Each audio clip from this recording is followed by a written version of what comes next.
I'm Jerry.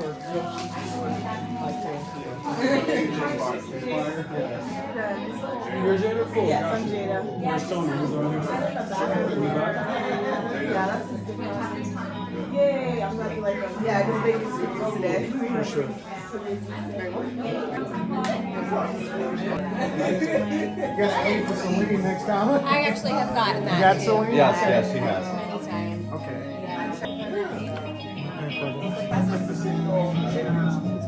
Where you can like apply and do like a summer or something there. Oh, I see now. Like, you know, so many people are probably My grandma sent it. I was like, what, grandma?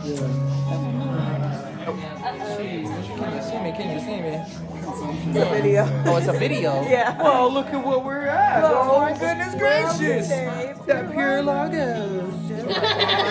I'm glad that everybody has come together in this beautiful moment. Yes. All Now our it's time friends. to unveil the love, all of the passion Our that we have beautiful formed. art piece. We've been hiding Connected it. visions. Hiding it. Yes. I think we've hit it long enough in the Connected world. visions. It took us about an hour to come up with that. It took us an hour to come up with the name, and it took us 6 months to do the art piece itself. And it's thousands of miles of people passing stuff from back to forth, back to forth, whatever that means. You know what I mean? It's a beautiful night. It smells so good in here. It does. And for once, I'm not so pressured for it to just be over. I used to do a lot of stuff just to get it over with, just so it could be done. That's good energy in here too. It's not like, I'm so glad we chose this location that's like warm and homey, and it's just like friends, everybody's mingling. It just feels good. It just feels good. Yeah, you don't gotta sneak by nothing, Cora. Yeah, you're part That's of it. You're Cora part right of the there. video. She's going up Cora's first. fixing to go up there and Yes. spit some poetry for us, spitting some hot fire. Lamps and books and crystals. The warm lighting. This the is from Christmas lights. the motherland, the heart of Earth. Yes, Lagos, Nigeria. Nigeria. Africa, the heart of Earth. That's crazy. Everything originates from Africa. The entire world, because it's Pangea, the originator. Yes. The And there's heart. a second Pure Lagos location in Africa too. In Zimbabwe. That's crazy. All right, so we're about to start up. As soon as Squirrel comes out, Here we go. Oh, I'm gonna go to the bathroom after. Okay, you go to the restroom. Just so you guys know, I'm gonna go to the bathroom. I'm talking. I'm gonna let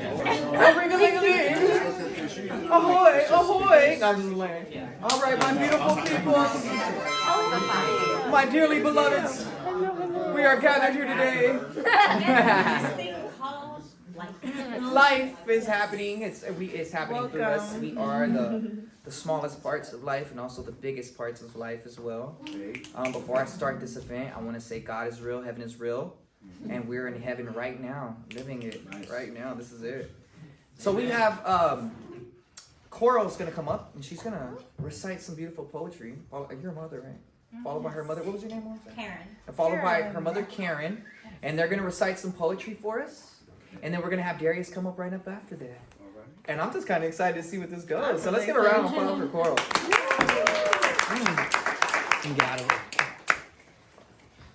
So, in honor of connection, I want to first read one of my poems that I love that honors connection. And I actually read it to Jada G and Tony C. Hi. At Quincy's last week. So, yes. The wind remembers the tune of every great song. The wind then shares this tune with everything it blends through, like the leaves, the trunks of a tree, every breath you take, all of the pieces that don't always stay so obviously connected. It's as if the song itself was just a wave rolling its way back home to the sea. Like your voice existed in so many obvious and not obvious ways before you could sing, before you could speak, before you could scream, and before you could breathe. Maybe your voice is just enjoying forming in your form this time. Rather than fully planted on the backs of the wind or skidding off the belly of the bull, you right now are what you've always been, as well as what you not so obviously have always been.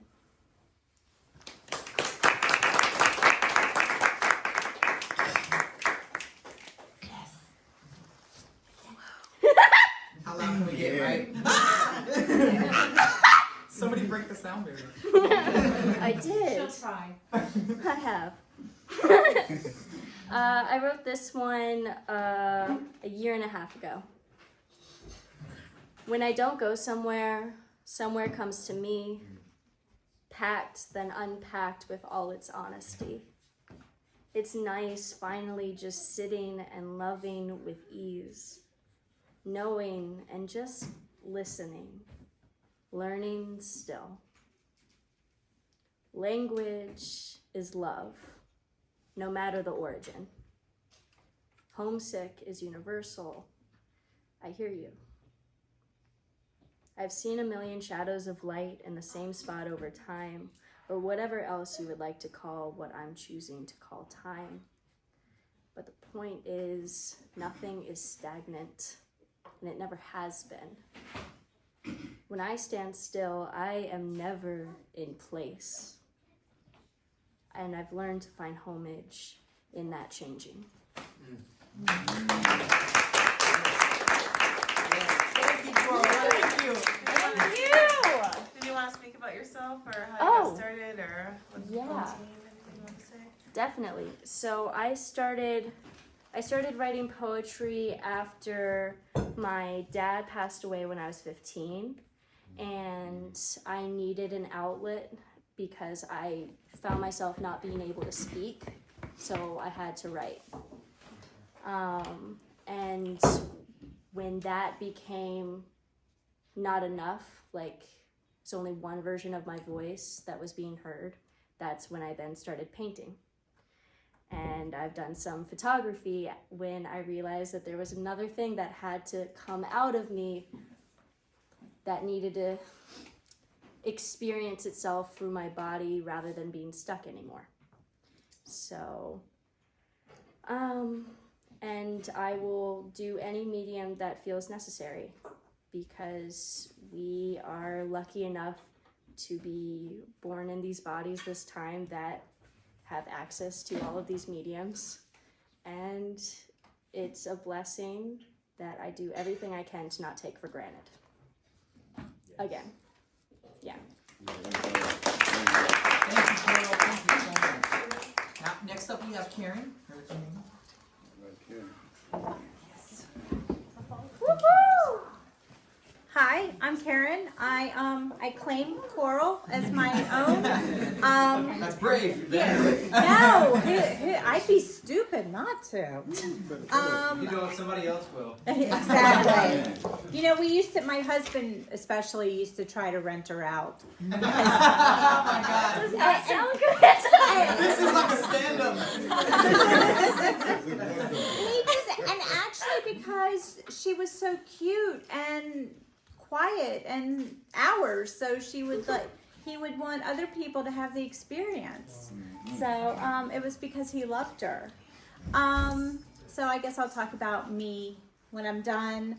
But my main form of art is writing, and I'll explain how I got into poetry when I'm done. So I'll read a couple. So this first one is called Paquita Paquita Tap Tap. The tinny sounds of steel pans in St. Martin, 1972.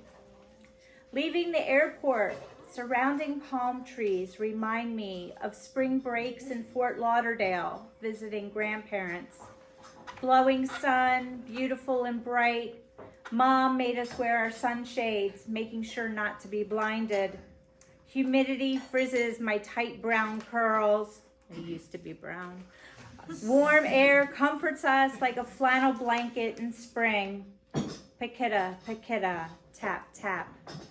More rustic than the city of Baltimore we're used to. Island roads are lined with huts selling fresh produce and fish. Pigs, cows, and chickens graze freely while women walk in the middle of streets, balancing baskets filled with colorful fruits and vegetables on their heads. Paquita tap, Paquita tap. Getting out of the taxi, my forehead beads with sweat. In the center of Phillipsburg, Marcus meets us at the entrance of his quaint, pink, 2-story guest house above the family Chinese restaurant where the middle class stay. Tap, tap, Paquita, Paquita. Weather, beautiful for swimming in the sea, except for the 10-minute warm rain showers around 2:30 every day. We make new friends raised in the Caribbean. They dive like dolphins, capturing starfish to everyone's delight.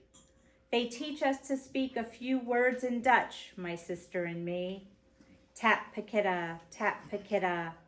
The wealthy stay at upscale resorts on Great Bay, where steel drum bands play at night for the guests. My father's hired as their new photographer for class. Exciting to know we'll be back in a month or two, becoming a permanent part of island life in paradise. Paquita, Paquita, tap, tap.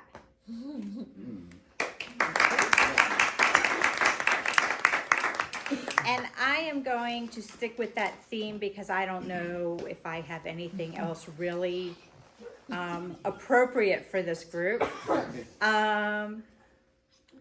And it's also going to be about St. Martin. Let's see if I can find it.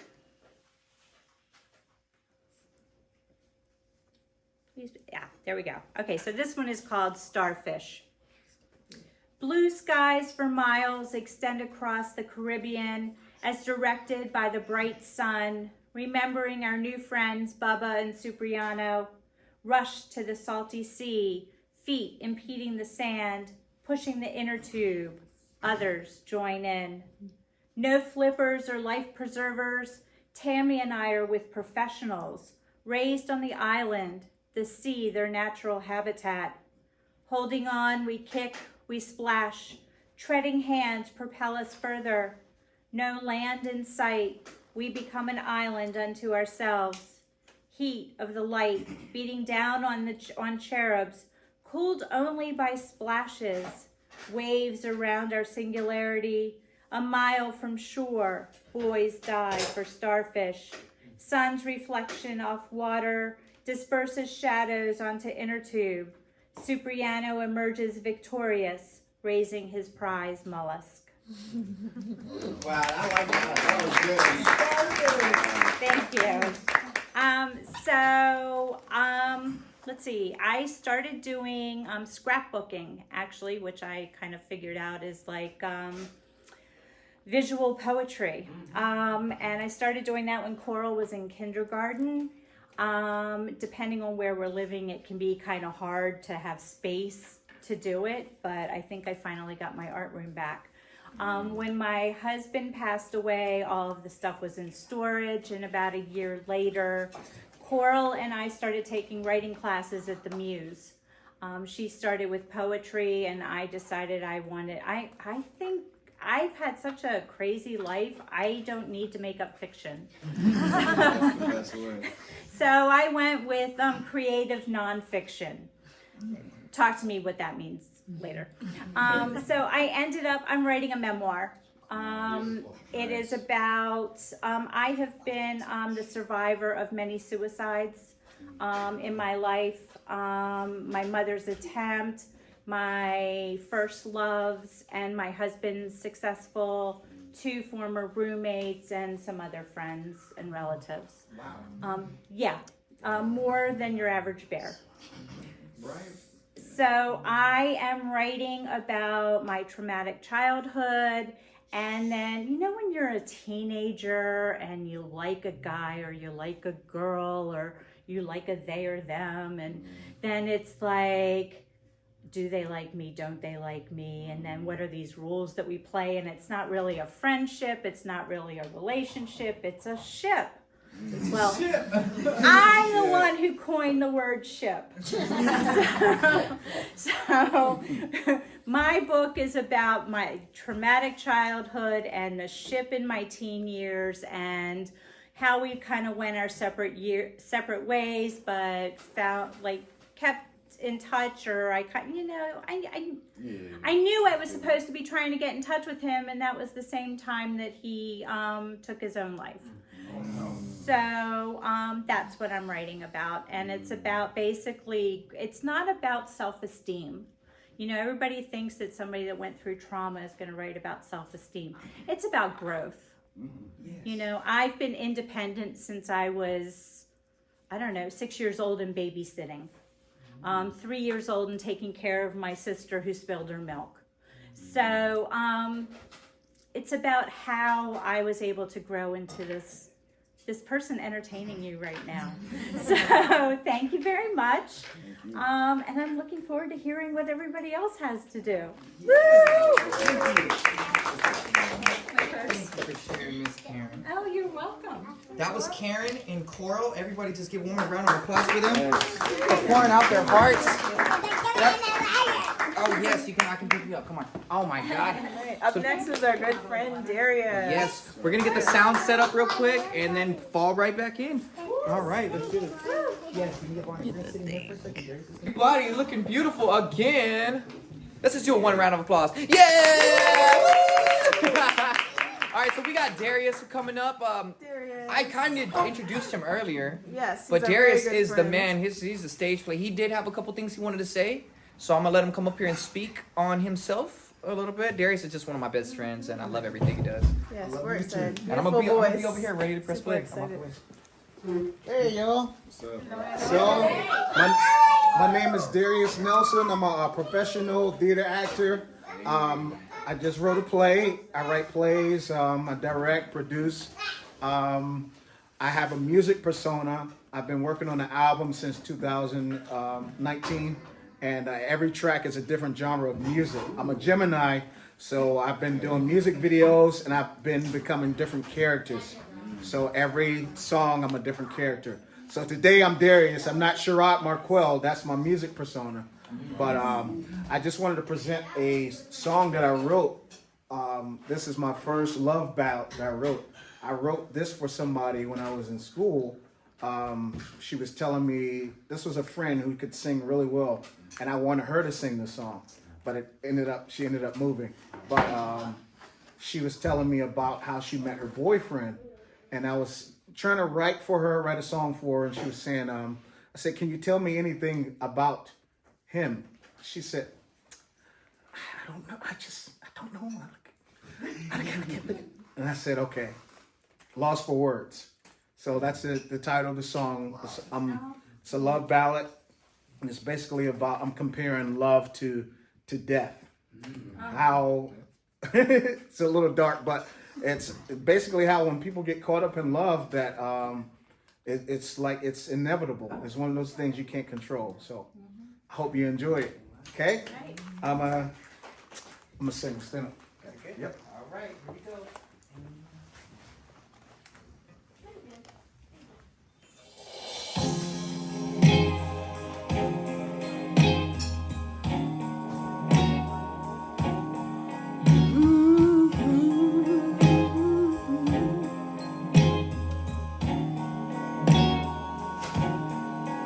In your eyes, there's fantasy.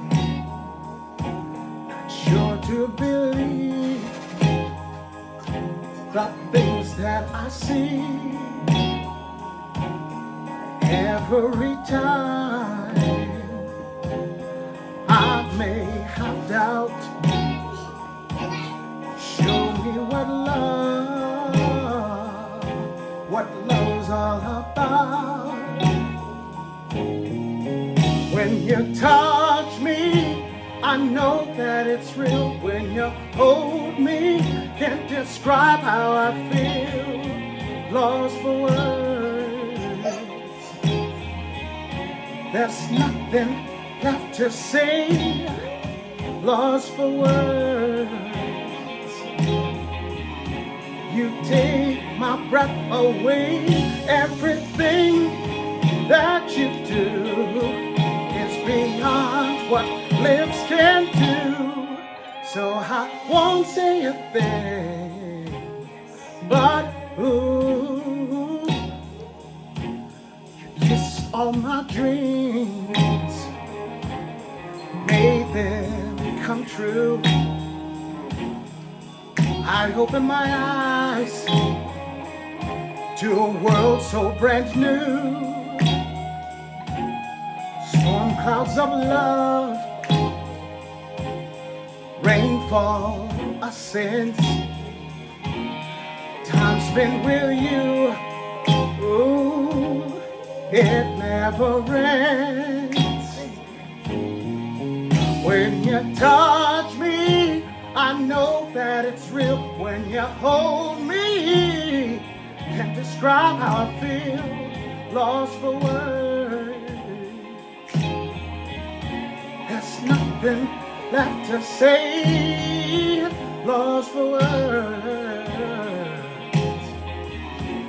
You take my breath away, everything that you do is beyond what lips can do. So I won't say a thing, but ooh.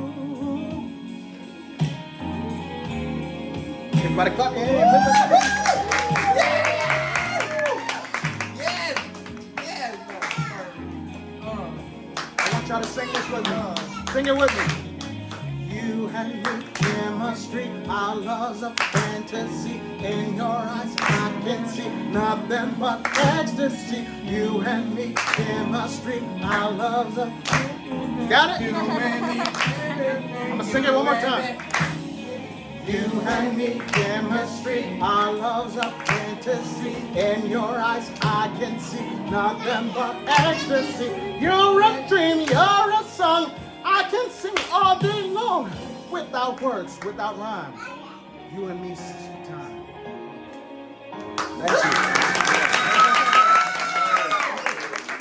Hey, y'all give it up for Darius, man! Thank you!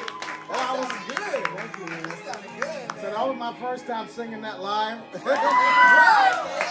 So thank you all. Without a microphone? That sounded wonderful. Ladies and gentlemen, Darius Nelson. Man. Thank you, Darius. Thank you, Boo. Thank you, Mama. Thank you, Tony. Oh my God, that was beautiful. Pleasure. That was my first time ever hearing Darius perform too. I've always heard him recorded, but that was beautiful. Oh my God. You want to have anything you want to say on that? I don't know. I was just amazed because I've never heard him sing live before. So he's been one of our really good friends for a while now. So Yes, for a long it's really time. special now. to have Darius here. And honestly, I love that connectivity right there. We kind of got into that little groove at the end there. Darius tried to have us sing a dictionary. I'm like, man, I was like, what? What do I even do? It's like, man, we've all had enough wine. We can sing like 1 or 2 lines with the clap, man. And that was so gorgeous. I loved it. Your voice, the texture, everything was perfect. And we don't have sound equipment right now. We're just running off these speakers. So that microphone situation turned out to be a blessing. You know what I mean? And I just love that we're grounded tonight. And we're here with Earth. We're here with all of our friends. We're here with people that resonate the frequency of Mother Earth. Oobla, as I like to say her name, Oobla. And Oobla, yeah, that's what she told me. And so with this beautiful piece, like I'm almost out of words, but I just wanted to say Lost for words. I was lost for words. Lost for words. Lost for words. I'm at a loss There you for go. words. And thank you for projecting that to all of thank our you so souls. much. It was beautiful. Yes. All right, so we're gonna set up the next piece. Maybe Julia? Julia. Do you want to go? Yeah, sure. Yeah, show off. You want to show off your art piece? Speak about it? Yeah, let's do that. Let's do that. Do you want any music? Do you want any sound with it, or do you just? really care. You don't care at all? Maybe some music. I can just turn up that little piece I had over there. You want to turn up a little? Yeah, sure. Yeah, that'd be perfect. Just gonna go grab it. Oh, you grab it. You grab it.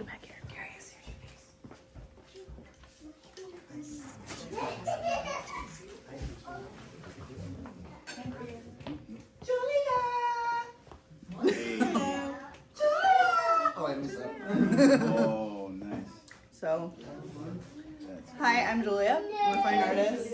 I brought like my whole portfolio, so I have different art pieces, but if there's one I was going to talk about, it'd be this one. So, so I'm from around here. I went to ODU. I have a degree in graphic design. So it's fine arts with a concentration in graphic design. And then, actually maybe not, maybe no music. Maybe no music. Yeah. Sorry, it was distracting me. And then I have a bachelor's degree in foreign literatures, concentration French. So it'll all tie together, I promise. Peter Schulman. Yes. Yeah, he's awesome. Love him. So yeah, he was one of my professors. So I was actually in grad school for a little bit for French, and he actually wrote one of my recommendation letters. And so I always loved the two, the French and like the fine art, and I was always trying to think of a way to like kind of bring them together. So I never really knew if I wanted to be like an artist for sure, like do markets. So I ended up going to grad school for French for a little bit, hated it. But what I did love is with the literature component is all the work that we had to read. There's one course in particular that focused on le fin de siècle in France. So it's basically the period of 1895 up until World War I, it's like 1911-ish. And so a lot of it, the professor that I had was about imagery and iconography and how that perception of different things kind of shapes our world. He introduced me to this book called Idols of Perversity. And it talks about how like different women are depicted through history and through art. And one thing that really was interesting to me is the idea of the woman like drowning in water, floating in water. During that time of my life, so I left grad school because I hated it and I felt kind of like lost. I was in advertising for a little bit, hated that too. So I was like, oh, I might as well just do this art thing. And so this piece, I like the idea of the floating and the drowning, and well, she's not really drowning. I feel like she's more of like kind of serene. And that's kind of how I wanted my life to be. So I felt like I was kind of floating like in this balance between like, how do I make my dreams a reality and like, what is reality? And this was actually really challenging for me because I'm really good at like still life paintings. I'm good at like seeing something and copying it. This, obviously, I wasn't really looking at something. And so I feel like this was the first piece where I really had to like stretch out. And really cool, it got selected for a national juried competition at the Art Center. So that was like the first major gallery I got into. So that is why this piece is so important to me. And I just hope to continue doing more of that. So this one's called Floating. Floating. Yes, it is for sale. I also have prints, not with me, but yeah, so this is my work.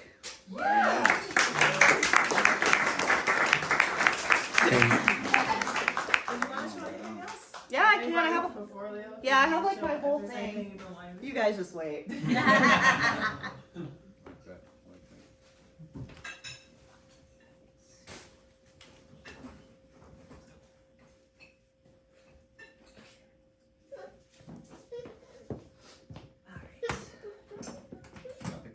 I know. I'll just show my. Probably be better on the stool. Yeah, well, I'll just move here. All right. This is another one. The idea of like the sirens as well. Woman in water. Yeah. I love her size. What is that, acrylic oil? It is acrylic gouache. So Is that one for sale too? it is for sale. I can get prints of it. It's just the sizing is so weird that it's more expensive to get.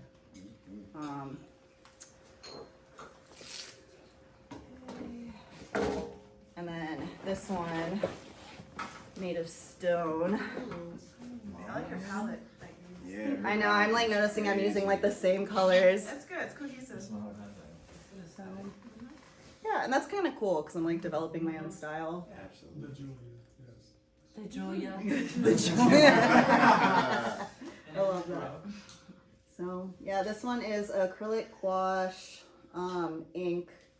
I don't know if there's colored For pencil. those of us that don't paint, can you explain gouache? Well, oh, okay, yeah, absolutely. Sorry. That's okay. She's talking about me. Yeah, so oil is really nice to paint with. The only thing is I live in a 1-bedroom apartment with my husband, and I have a dog and a bearded dragon. And with oil paint, you Wait, did you say a dog and a Komodo dragon? bearded dragon, no, not Komodo. Wow, that would be quite the household. We know about that bearded dragon. Oh yeah, I have like on my Instagram, I have like a whole like story section dedicated to her. She's incredible. But so oil is great because it takes longer to dry. Acrylic gouache is like acrylic and it dries very fast, which is what I like. And the binder makes it easy to be like watered down with water. But acrylic gouache can also act as a watercolor. And if you layer it too much, it can crack. So it's like watercolor and acrylic kind of had a baby, but the binder is plastic, so you can water it down. So, but I did it on paper too. You could like do like cool watercolor stuff, but I basically like it because I've used it in school and I'm familiar with the medium, and it dries fast, which I like. So, but my next like growth of that is maybe buying like extenders so I can get blending, which is why oil is so amazing. So it takes a long time to dry. So you're better, like it's better for blending and getting colors, and you can layer it and it's fine. And but when I have a studio one day. Oh, this one was inspired by the tragedy going on in Ukraine. I saw this post and I just thought it was so funny. It was like an old woman talking to a young soldier. Take these seeds and put them in your pockets so at least sunflowers will grow when you all lie here. Oh, Dang. So That's like the life and death thing right there. The Yeah. love and death. That's crazy. the idea of like the Molotov like cocktails and inspiring that like the Ukrainian people are fighting back the way that they are. I have other stuff too. Glass smalls. This little scorpion. There's not really anything behind him, but I think it's cool. Oh, the detail is quite impressive. Yeah, it's fun getting into the detail because you just kind of like forget. A lot of my stuff too. The one made of stone where it's like the head. Everyone always thinks it's like Michelangelo's David, but it's just some Greek statue. It's like called the Athlete or something that I looked up at the Met as like reference, something like that. It's upside down. And then I put kind of like these things. It's kind of like a journal for me. In the background, different things that like have affected me, and then painting. And yeah, so what else do I have in here? Oh, and then I have a self-portrait. Very nice. Thank you. This was after I had a terrible day at work and I was crying. And I was like, I'm gonna paint this. Time for one. Yeah, no, I was like, I mean, there was emotion there. It wasn't like I was just like looking. Pencil or charcoal? Acrylic gouache. This is, so this is the I'm watercolor. far away, sorry. Well, so you know how the paint was thicker on the other paintings I was showing you? This is the same medium. It's just on paper, and this is where you get the watercolor component. And so, and I like the way it functions in like both ways. So like depending on what you paint it on. So, but this is my stuff, and thank you for listening.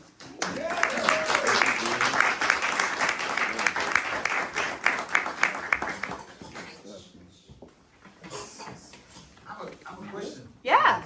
about your self-portrait. Was there anything that you picked up about yourself when you was drawing yourself? Whether it be like personality traits or facial features? Yes, I think my eyes are crooked. Well, when you like look at yourself, like people's faces aren't like completely symmetrical, and so I was like, oh, that's interesting. It's not like a bad thing; it was just something I noticed. But that too, and it's especially like I was in a job that I really hated, and like my coworker was being a jerk. So while paying this, I was like, do I want to stay here? Like, is this something? And I left, so I'm in a new job and I'm a lot happier. But yeah. Do you like this one? Which one? Job. Your This new job? Oh yeah. My managers aren't. It's so wild when you're like an adult and you realize it's really hard to find good managers. It's who you're working with. Yeah, it really is. I mean, like, it's just because I worked at a vet place and it was awful. The animals were cool because it was an exotics hospital, but it was, yeah, the new place I work at, it's a smoothie place and the managers are really cool and for the most part, customers are nice. So, but yeah, no, I like my job now. Make you quit managers do. It really is true because Yeah. it's like, yeah. Yeah. So, yeah, if I don't like some place, I usually leave pretty quickly. And I'm glad I do because then I wouldn't be where I am now. Any more questions? All right. How long have you been making art? So that's an interesting question because I've always kind of been more artistically inclined. When I was younger, so I grew up around here, Virginia Beach. I went to the ODC Art Academy from like 2nd grade to 8th grade. So a lot of the stuff that I relearned in college, like I've already knew about. So for a long time, more on like this level, probably college, because what happened was I was in the arts and I was like, I don't want to do this. This is too much, or like I don't know if this is something, because my dad's like was in the military. He studied aerospace engineering, and then my mom studied computer science. So there's not really anyone in my family that's super artistic. I'm like, what am I gonna do with this? And then here I am back because your passion always brings you back. And it's not like they weren't supportive of me or anything. It's just I didn't really have anyone to look to in my family that. So I've been kind of like on my own path in my family. I mean, my sister's a French teacher. My other sister's a pharmacist. So just kind of doing my thing. So I guess like technically all my life, more seriously, probably starting in college, probably like 2013-ish. So. That's awesome. Thank you. You're gonna make me cry. That was so beautiful. Why would she do that to us? We just getting started. Okay, so Up we have. next, we have Luisa. Yeah, I was like, oh, let me stop drinking wine. No more wine for me. And please don't forget we have some rice. Some, what was it? Jollof rice? Yeah, if you have a chance, check out our vendors. We also have some of our stuff in the back. Over Yeah, so here. after this piece, we'll let the two, because we had two vendors. We had a couple vendors, but they all said, oh, we can't make it there. We'll have our next vendors come up and speak on their art and what they do and what it means to them and how they, navigate this strange world of art and creativity. And just this whole neighborhood, the whole community itself. Ready, Lewis? And you're playing guitar with her, right? Yeah, we're gonna see what we make right quick. We're gonna do a little jam. Yeah. Who's that walking in the door right there? Who's that back there? Hello? Are you walking in or walking out? That's his wife. That's his wife? Joseph, you didn't say nothing, Joseph. You gotta lay off the wine. Jesus. I took my glasses off. Back up real quick. We got Lewis over here, and she's a wonderful singer. Lewis, do you have anything you want to say about yourself before we do this? Well, I've done this on the street for Live on Atlantic, and I've never freestyled. Like, I didn't know what I was walking into today, but I kind of think the beauty is it's so chill because I'm always on, like, performing, like, really, put together, and I just kind of think that it feels way more appropriate here to just pick a topic. So let's vote. Right, and I'll freestyle. Oh, I got mood. Connected Visions is the theme for this, right? All right, it's a show and tell. So anything that I would say Connected Visions or love. Love is super easy to do. And you actually like me right now. Our community and gatherings. Make it open for me to sing on. Get some sense from everybody.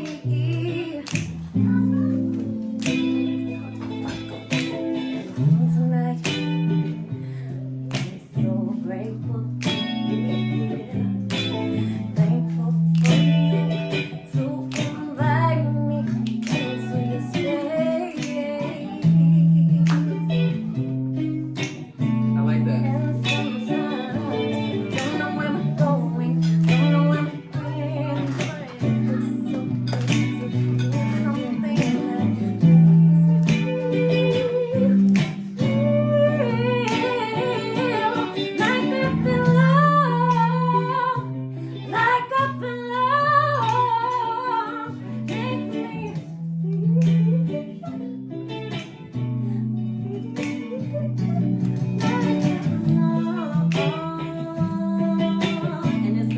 You ready? I feel the love in here tonight.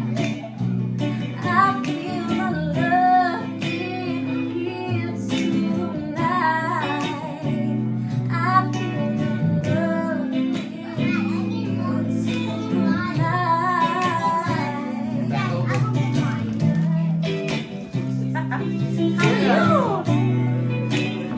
That sounds so beautiful.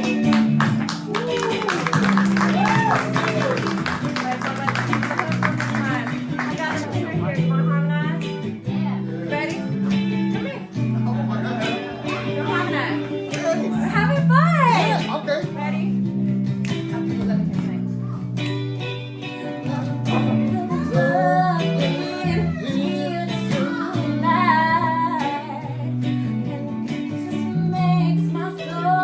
I'm messing you up, girl. I'm messing you up. He wants to.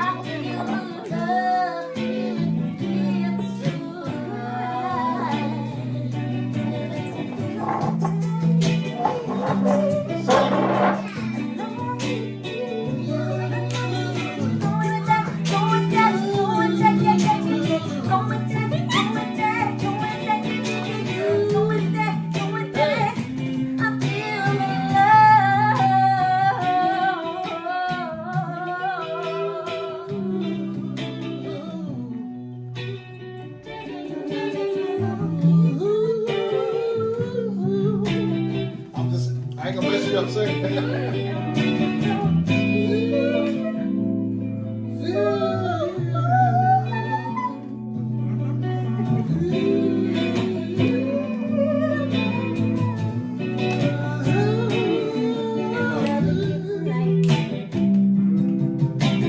you so much for letting me be here tonight. How you doing? Thank you for sharing your gifts and your talents. Like, it is so refreshing to be in a space that is welcoming and chill, and everyone is in their authentic self and sharing their gifts.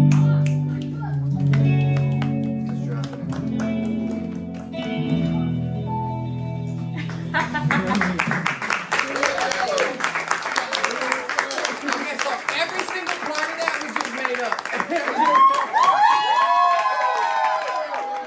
Thank you. I wanted it to be chill. We didn't know what it was gonna be. Technically, all of you wrote that song. Yes, you did. That was You us did. feeling y'all, because we don't know where this was gonna go or how it was gonna be. We didn't even know who was gonna show up tonight. We were just like, look, let's just put out all these flyers. Watch your elbows. Is there anything you want to say, Louisa? About like your song, or not your buster, your song you just made up right now, I guess. I feel the love, I guess. I don't know. I guess that's what it's called. Just that it's very, very refreshing to be in a space of such welcoming, so creatives, and thank you for sharing your business with us and your amazing food, like, and all of your curation efforts. Like, I go in a lot of like kind of stressful performance environments, and this is just so refreshing, and y'all are touching my spirit, and I just feel really blessed and I'm grateful. So thank you. Thank you. Thank you. What's up? Now, Melissa, are you still at the the Riley Room? Yeah, I have like a residency at the Cavalier at the Rally Room, which I really appreciate. I was just there last night for BJ Griffin's birthday, but they come out to support me. It was so amazing when they showed up. Like, I do love it, but it's just there's something about this. This is magic. This is it. This is the place. It is, and I have the chills right now. Thank you.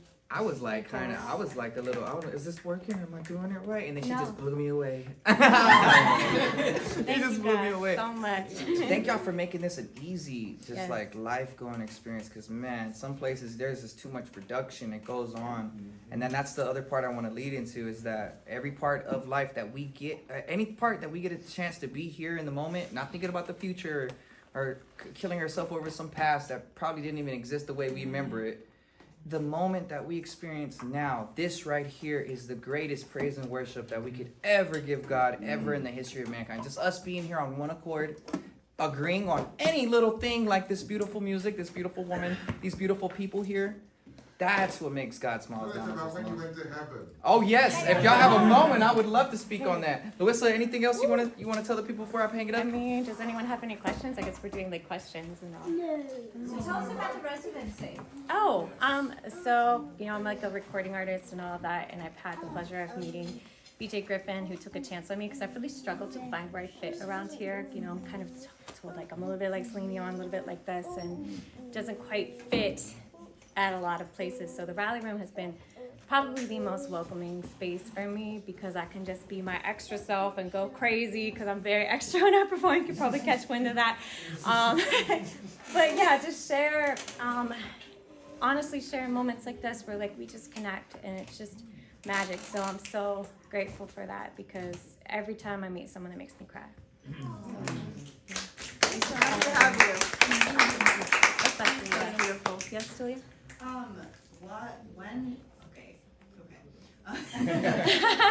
When did you start singing, and what motivated you to like pursue music? So you resonated with me a lot. Like everyone's stories are really touching me, and I'm like an emotional sap. I'm probably gonna get teary-eyed. So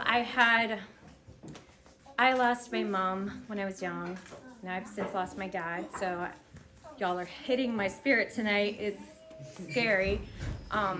So I coped when my sisters went away to college. I just started singing and writing music, and then one day I was on a college TV show, and I told my dad, I was like, hey, and my dad was like, don't waste your brain, go to school. So I feel you, I see you, and I was sneaking by going to I'm like, hey, I'm on TV, and he's like, what?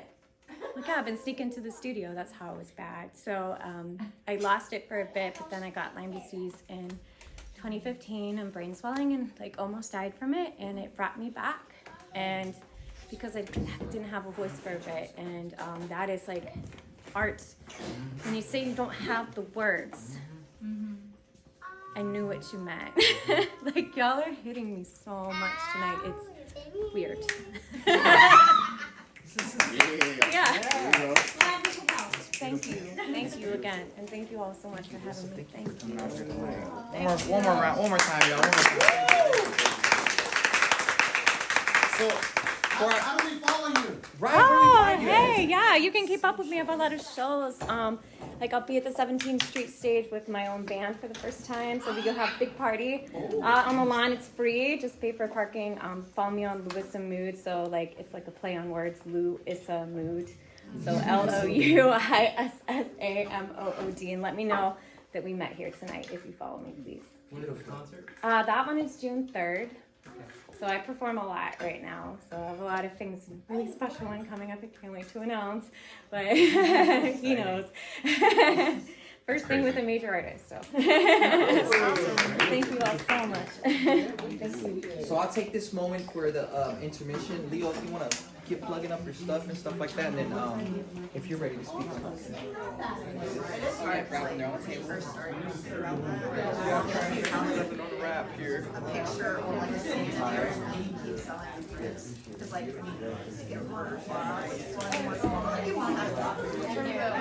Oh, awesome. Thank you. Let me zoom it out just in case. I don't know. Just keep an eye and make sure we're in frame. Oh my goodness gracious. This thing is huge. Yeah, we're getting excited. You can go to the left and to the right. Right? Oh my god. What? You came right on time. Right, absolutely perfect, right on time as soon as we're about to do this. Okay, y'all ready? You're halfway. Your art is halfway in. Do you want me to move this back? Well, you want us to angle it down so they can see the whole thing, or back Or it you up? want to back up? Can y'all We can see you. We can't see the whole piece. We're okay. Okay, We're I guess okay. you can back it up. I'm not even worried about the video. What I'm worried about is the people here. Well, the piece. Oh, Do I need to? I'm holding. Gotta read the video. I just want to see this. All right, cool. Perfect time, guys. Hey, everybody's right on time right now. This is perfect. Yeah. All right. Well, let's give a round of applause to everybody who just came in. Let's give another round of applause to Joseph and his wife for hosting this wonderful event. What was her name? Sia. Joseph and Sia. Yes. Pure Lagos, of course. course, the most beautiful place on earth. This place is a safe haven. It's a sanctuary for artists like us. It's just like, it is a true diamond in the rubble, waiting to be seen. I wouldn't even say rubble. It's just in the place. In the cobblestone. In the cobblestone nation. So Jada, well, how do we want to start this piece off right All right, here? let's begin. So in this past December, I was invited to do, it's called Razzle Bazzle. It was not Art Basel, but an event around Art Basel, because there are a lot of events going on. So we went all the way down to Miami, checked out the real Art Basel, then went to this event where I was live painting and displaying artwork. And we saw an Italian artist there he was a really successful artist. Renowned, Yes. right? Almost renowned. Yeah, We in, can say renowned. Times Square and his own solo exhibition in Italy and stuff. And he was unveiling his piece where it looked completely black, and then he was peeling off. Here, y'all want to these, pass that around right there? Like pass everybody it around. passes around. These are the strips. He was peeling them off, and it revealed an image after the audience all peeled off the pieces. And so I was thinking about it in my head. I was like, what is he going to do with all these pieces? Are you just throwing them away? And I was like, whatever. And then Tony asked, and he was like, can I keep these? Yes! For an art piece? Yeah. So it traveled with us through 5 states, came from Italy. I think he goes back to from New York. Yeah, so he took those pieces. pieces. You tell us how we made it. All right. Like I didn't know when we were passing. We were still trying to figure baton. passing the baton. Take it. First, we don't drop the baton on the floor. They say bad God, I hate it. All right, so yeah, those scraps, those pieces were just laying on the floor, blowing in the wind, and I was like, "There's no way he's just throwing this away.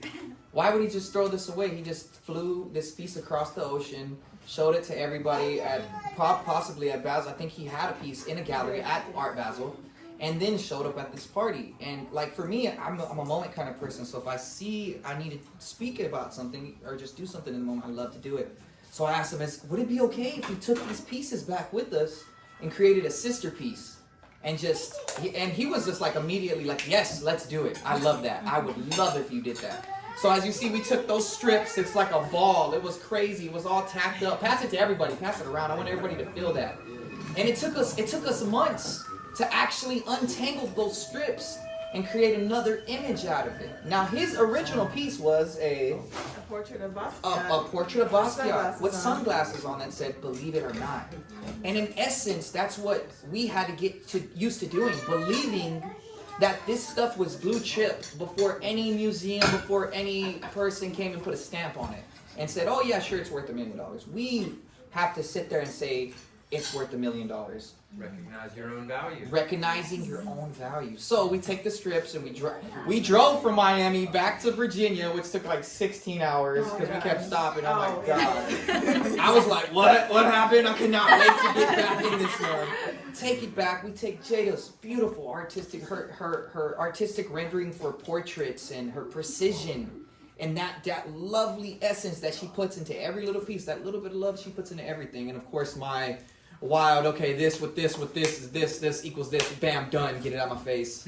10 more and I'm done. That's how I love to make my art. And so we met in the middle, we connected our visions along with his, and not only, when we showed him the piece, he was just like, thank you for breathing life into my art, into redoing it. So, without further ado, Connected Visions. Let's see.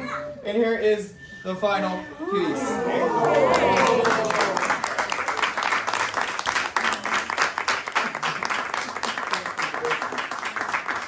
And these are all those strips. Yes, and we made the frame ourselves too. First time making a frame. First We did not know what we were doing, but it came together. It took forever. Every day. This is why. Thank you. So we don't want to sell this piece yet. I don't know why. He wants us to take it to Italy, and we were like, he said to send it, and we're like, ooh, I don't know. Yeah. So we're gonna try to figure out how to get to Italy, I guess. So it'll be on display up here for everybody to look at for a little bit. We have a couple of prints in the back for sale. We have some framed ones and some more I ones. need to lift them up now. Feel free to just, get them while you can. And then, of course, this is going to be on display in a couple of different locations. So we want to do this again and keep telling the story and let people understand and know why we do this. because we not only do we love art, but we want to improve the state of the conversation of art today. That it's not just all about high dollar artists or $1 million art or stuff like that. Everything that you make, that you love, has value because you love it. And you can just get materials from anywhere. You don't need to buy like the fanciest paints and all these like expensive art equipment. Art equipment. Art equipment. Yeah. Supplies. We just used like a board that we got from the store and just stuck it all together and used what we had. It a lot was of super glue. A lot of super glue. a lot of super glue. A lot of detangling. It was immense. Was this your first piece that you did together?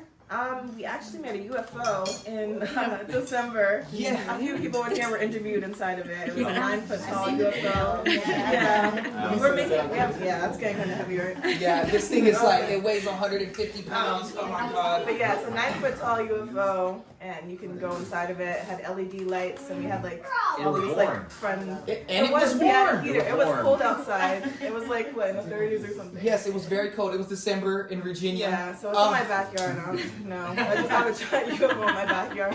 Yeah, so if anybody wants to come hang out and barbecue and chill out in the UFO, you just let us know. That's right. And thank you so much. Thank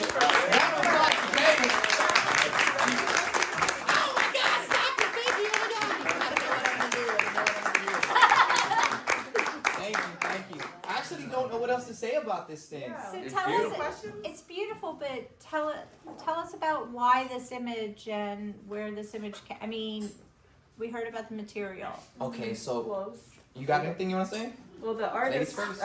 the artist did a portrait of Basquiat, so we wanted to do our own version of Basquiat. The same artist, but in our own style. And for me, it was okay. So before we did this, we were involved in all these conversations with our friend Asa, and all these people were just making pictures of Basquiat and referencing him everywhere. Mm-hmm. Yeah, and I was like, why is he following everybody this year? He's just everywhere.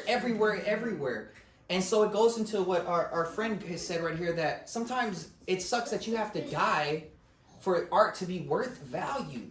So in a weird essence, us being here in the now and enjoying the current moment, it kind of prolongs what he did. I don't like heroes or looking up to people and saying, oh, well, if he did this. But the fact that this man had to actually die for his work to be worth something in the end, or however much it's worth now to be blue chipped and up there with Picasso's, is just almost like a love tragedy. I think that's what the common goal or the common theme for tonight is: love, death, art, in the now. And like, we don't have to die to go to heaven, or we don't have to go through all this stuff to be in a place that we want to be. We can be here now and with our friends and our loved ones and enjoy the presence of us. And I feel like the world today is so structured around fear that it doesn't allow us to really be with us anymore. Like, we are the us. They are us. Them is us. Them is I. The greatest version of I am is they and we. And so I love that when we come together, we create the biggest I am.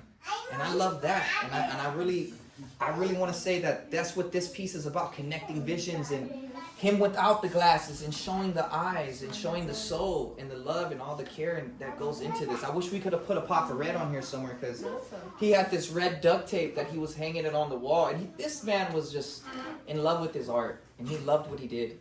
And I love that he was so proud to get up there and just do it. And it was yeah, right? Italiano. Hey, We were looking at Basquiat's art too at Art Basel the day before we I got a picture saw of his that. piece. We saw his actual Basquiat.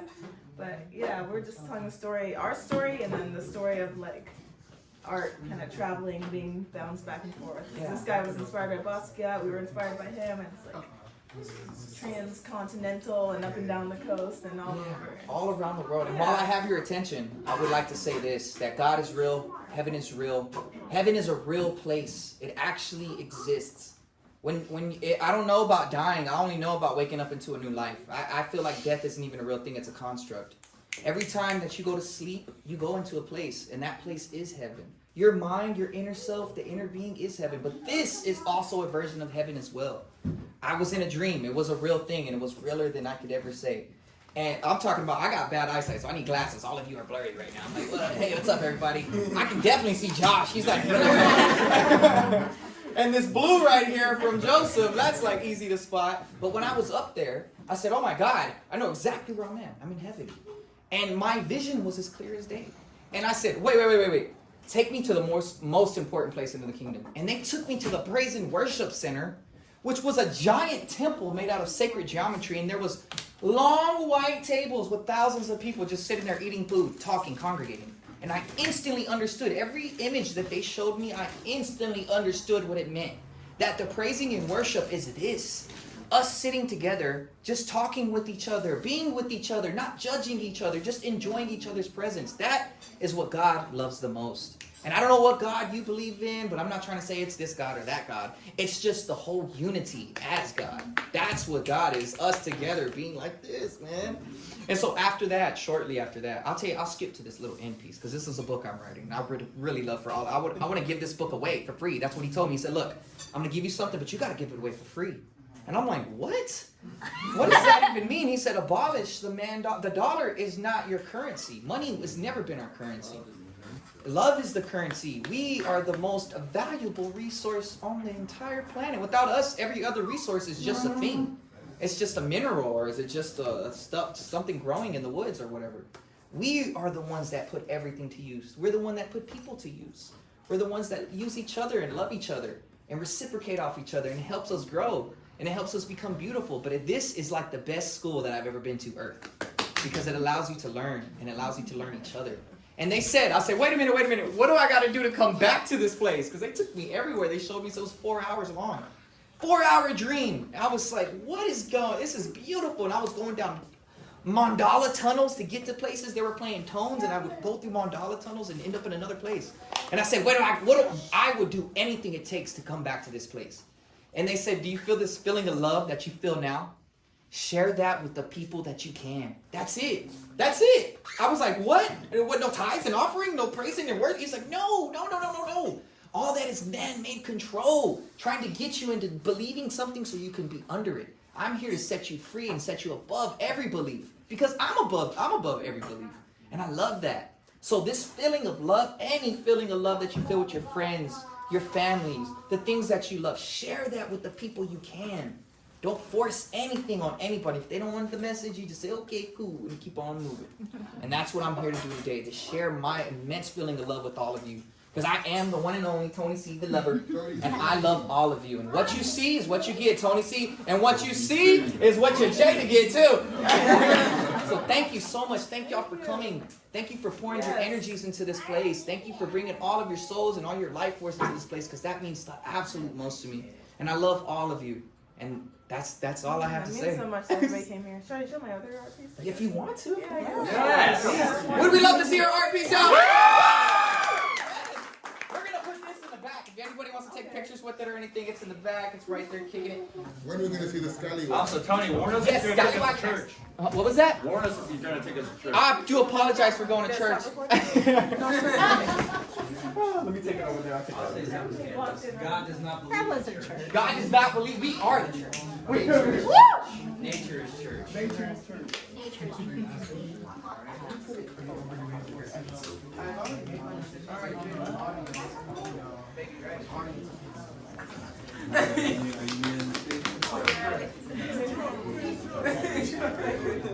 I'd like to show one of my pieces. I guess I'll show it.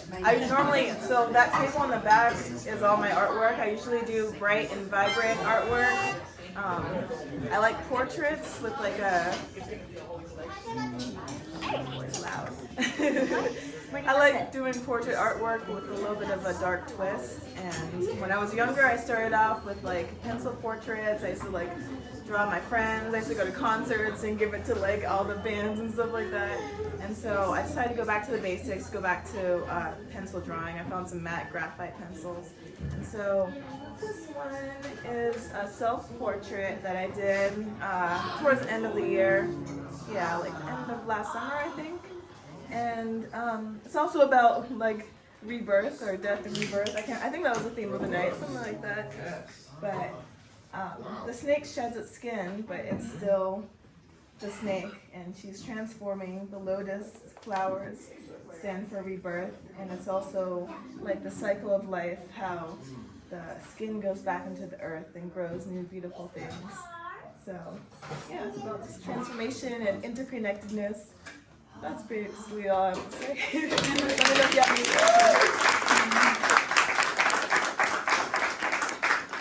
So because I'm seeing the infinity symbol like crazy. Was that intentional or did that It just was not like, intentional at all, but it works. all of what you're saying, you know what I'm saying? Like, it loops back around, goes back into infinity.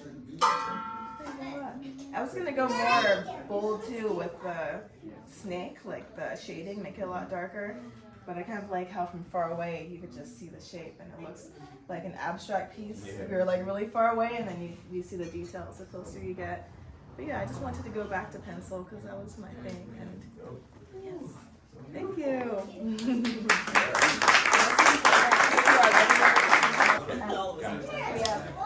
Appreciate it. All right, so I guess I'm the perfect person to follow Tony C. the man. What you see is what you get, because I think I'm gonna be real honest with y'all. I'm the realest motherfucker you will ever meet. Okay? Karen, I'm gonna tell you this right now. I completely understand every single word you said. Thank you.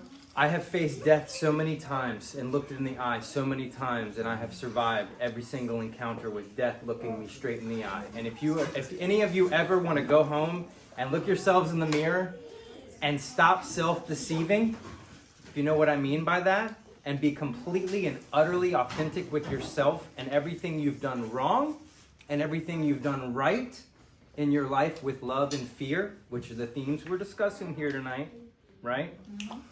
You will find that you've always been teetering on this line between being an authentic person in the world and an inauthentic person with yourself. Okay?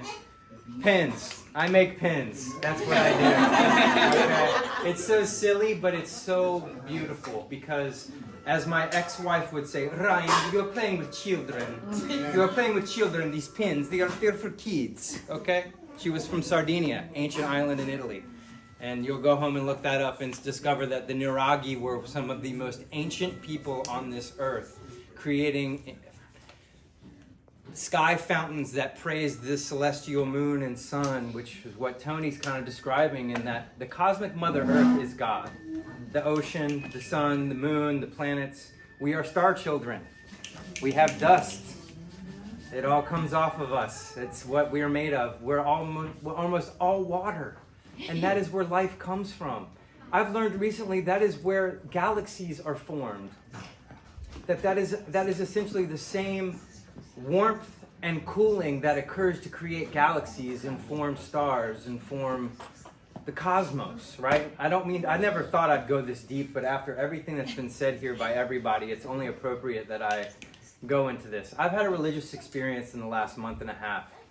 I had my grandmother, my last grandparent, pass away at the end of January, and I was caretaking for her the last week or so of her death. And it was COVID caused, but not COVID related in the way she died. But I feel like since that happened, I've had a complete awakening on myself, on who I am, and the way I've operated in the world. I am from Portsmouth. Born and raised in Portsmouth, but conceived in the parking lot of the Ship's Cabin here in Norfolk. Anybody who knows the Ship's Cabin in Norfolk, there we go. Rest in peace, Ship's Cabin. It is no longer there, but that's where my parents met. And their story is a torrid love story, but it brought me to where I am tonight, wearing my grandfather's army jacket, which I told Sia, the owner, wife to Joseph, when I walked up. She said she very much liked my jacket. And I said, thank you. It was my grandfather's. He almost died in it in Vietnam. He was almost killed wearing this. And so I wear it to honor him and to keep him close. And on a night like this, when I need the power I require, he is there with me. How did you keep it? He got hit in the back of the head with shrapnel. Sleeping one night. This jacket, how did you keep it up? Like, as far as like my grandmother kept it until she was ready to give it to me when I left for college. She had it sealed up like in some. I don't know where she had it. She had it in some box tucked away. It looks amazing. And she asked, and I'm surprised I can only fit in it now because I've actually been taking care of myself. In the last year or so, I've decided. I mean, I've gone through depression. I've been suicidal many times in my life. And more recently, after her passing, I became very suicidal because my family, my mother's side of the family, only cared about what they were getting from her after her death. And exactly, to value stuff instead of that currency of time and love that we're talking about here. And I don't mean to chime in or cut anyone off, but it's the idea of it's resonating, right? It's resonating with me. So pins, let me get into the pins. I've been an artist my whole life. I've resisted being an artist. I've tried my best to just be me and to make money, because that's what the world deems you valuable for, is how much money you can make and what you can give it in terms of how much money you can make. Well, I'm a servant in a different way. I'm a servant of love. And a lot of the things that I've tried to invest my artistic heart and mind into have only abused me. I went to James Madison, and yeah, go Dukes! Liberal arts, right? Woo! Whatever the fuck that means. They still wanted you to go out and make money and still send it back to them, don't they? Anyway, when I graduated, I went off to Hollywood. And in California and LA, I started at the very top of the food chain. I was working in feature film development at a major studio called New Line Cinema. Anyone? When I got there, they had just swept the Oscars for The Return of the King, Lord of the Rings. They were at the tippy top. They could go no higher. And where do you go when you're at the tippy top, everyone? Straight down. And that's when I started, right when they were going down. And I was lucky enough to turn a free internship into a really good job working with someone who really, really enjoyed my creative mind and heart and soul. And I poured every single thing I could into helping that man and his boss make as much money as they could off of my imagination for about 5 and so years, until I Jerry Maguire'd out and I said, "Who's coming with me?" And nobody came with me. So not surprising, right? Because they didn't want to throw their careers away, which is why we make such a hubbub right now about why celebrities aren't saying more about X, Y, and Z. I'm not going to go into political place, but X, Y, and Z means exactly what you think it means. Because they're not going to get what they want out of life if they do that, right? If they say something that goes against the grain or whatever. Well, I did, and I've always been a truth seeker, and that is why I continue to make pins for a living now, because it is my truth. So after leaving Hollywood in that way, I've dabbled back and forth and constantly rejected different opportunities to keep me in it. And even recently, what brought me here was working for Disney and Marvel, that allowed me to work remotely, returning here to take care of my father, which is why I am back in Virginia. At the same time, I was going through a divorce with my Sardinian wife, and the pandemic changed a lot of people's lives, and a lot of relationships were exposed, and truths were seen. And at that time, I had stopped making pins. So I had started making pins when we were together, when we first got together. And I quit making pins to be with my wife. And as we should all know, you don't ever change yourself for anybody. I changed myself for somebody that I thought loved me and I loved, and I didn't really get an honest chance to be in love with them. They only saw me as a transaction and as a means to an end for things. And as much as I think that maybe if she was standing here now, she would say, "No, it was all your fault, Ryan." But I won't disagree. It was a lot my fault. It was a lot my fault. I have been a sinner. I am a huge sinner. I should have died from every 7 of the deadly sins. I should be dead from all of them. But I'm still standing here to talk to you all. And the only reason I'm saying it like this is because of Tony. Seriously. So when I was teetering back and forth between Hollywood and doing stuff, I was driving Lyft and Uber in the early days in LA, making a killing early days, okay? And driving down Melrose one day, I saw there was a lapel pin art show at this gallery on Melrose. Lapel pin art show? What the hell is that? Let me go check it out. And boy, that's where I got where I am now. I walked in there and I saw these little teeny tiny things on the wall, like any gallery would. But they're tiny and they're hanging up by clothespins on the wall. And I saw one pin. It was a Ray Finkel jersey pin, and anybody who's seen Ace Ventura, you know, laces out. So it just spoke to me. I needed to have that pin. I got that pin. I took it home. I looked on Instagram, and I found the rabbit hole. I went Alice in Wonderland, and I fell deep into it. And so being deep into pins, I realized I was recalling a nostalgia. So many good feelings in a depressed state. I hadn't met my wife yet. I've been going through another breakup with actually who I think is the love of my life, but I was depressed, I was suicidal, I lost a friend's wife to cancer, and I was losing my aunt to brain cancer at the same time. Another friend from JMU had brain cancer at the same time too. So talk about death, Karen, I know it well. All three of those people have died, and they died consecutively pretty much during that time period when I had found pins, which were comforting me and providing me with something to distract me, yes, and it was a capitalistic form of self-care where I was buying pins and being happy that I got them in the mail, but I also began to share them on the early days of Instagram Live when you could go live and that was it. You went live and people that you followed could see you were live, and that was it. The video couldn't be saved, it couldn't be downloaded, it couldn't be reshared. It was a moment in time like we are in right now. And for some weird reason, a lot of people liked me doing that. And I amassed a very large following on an account that I started out of mental health. And it was to share the pins. And the pin pirate became kind of big. He became a pinfamous pinfluencer. We love our pin puns in the pin world. And I made a lot of relationships. I made a lot of enemies, but I made a lot of relationships. And what I have now are those relationships that have sustained over that long period of time.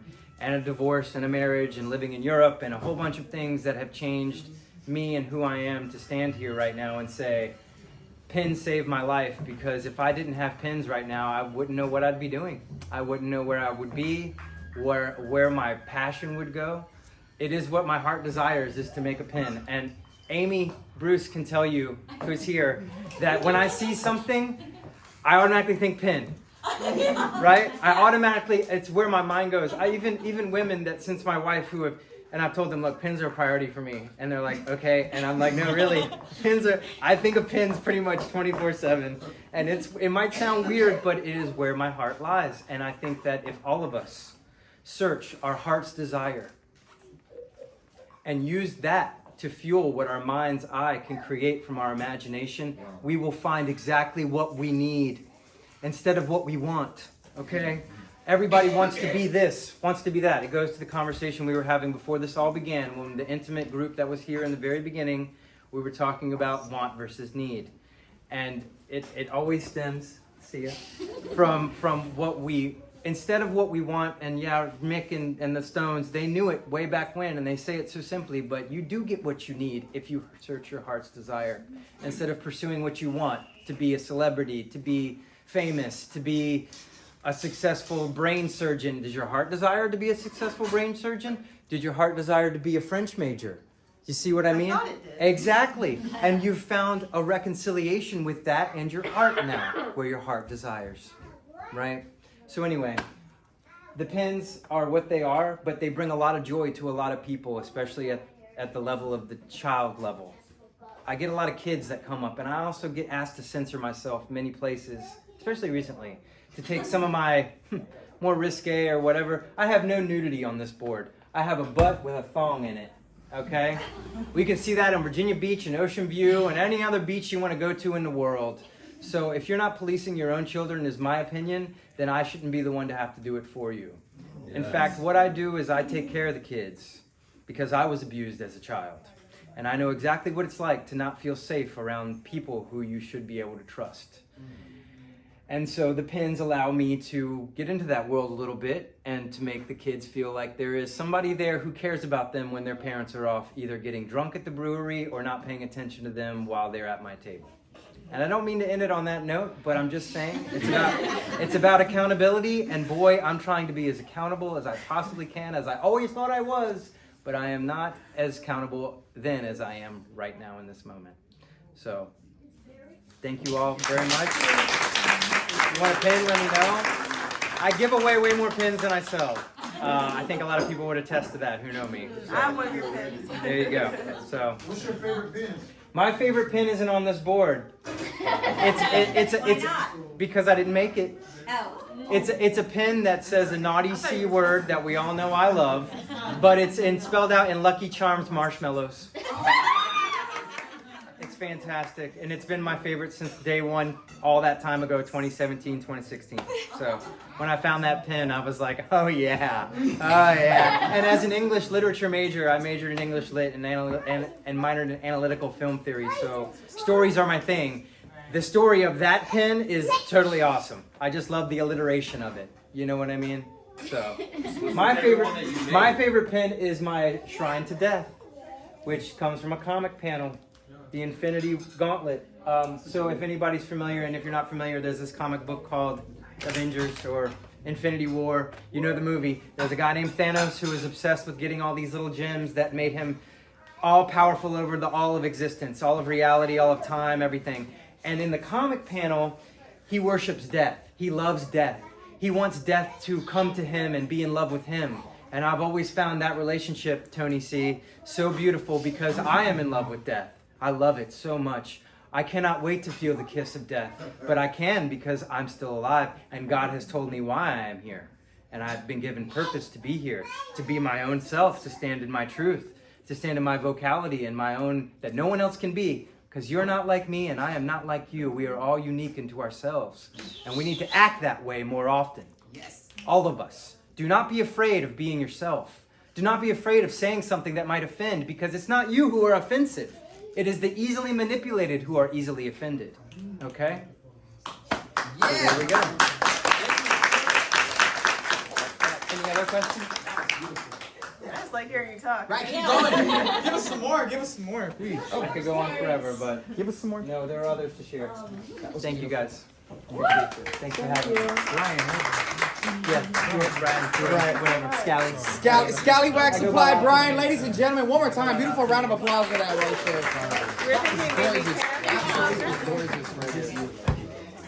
So our only other vendor that we had doing some beautiful. One second. This is some great artwork, actually. Like I like it because it's moving artwork. Tara, where you going? Sorry, I was just getting a hold of my. They're ready to go. They're ready to roll. They're walking up. All right, hold on. All right, so up next, our good friend Cam. I met him at a market. Yeah. What's up, guys? Like, this energy, this mood tonight is been. Let's give a round of applause for Cam, everybody. Come on.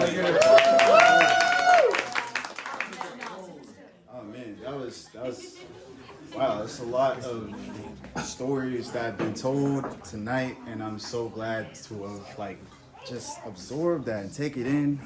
You know what I'm saying? And so yeah, I'm here to talk about what I do, which these days is in my mind it gets so blurry because I feel like I've done so much, and I'm just steadily learning.